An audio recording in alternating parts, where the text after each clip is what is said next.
Welcome to Burlap Teachers. Enjoy the video. You'll start by forcing the machine into BIOS or UEFI so you can see hardware-level media presence. Use the Lenovo button or repeatedly press F1/F2 at power on. This gives direct access.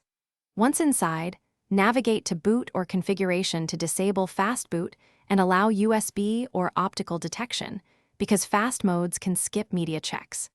Make sure the media is connected and visible in the peripheral list. This first check avoids wasting time on OS-level fixes and confirms the firmware sees the device. Next, confirm the device is properly enumerated and that drivers are current so the OS can use it. From BIOS, inspect the boot priority and the detected device names. Note any missing or generic entries. Then boot into Windows or maintenance environment and run Lenovo Diagnostics or Device Manager. This confirms the firmware report and shows driver status. If the device is missing or listed with errors, download the specific firmware or driver from Lenovo support and install it. Finish by setting the correct boot order, saving changes, and attempting to boot from the media to validate presence. If it boots, you're done.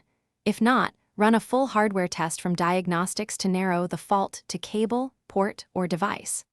Once done, reseat internal cables or try the same media in another port or machine to isolate the issue, because swapping components quickly tells you whether firmware, OS, or physical hardware is at fault.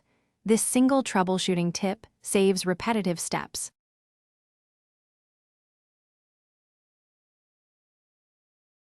Thanks for watching. Consider subscribing if this video helped you.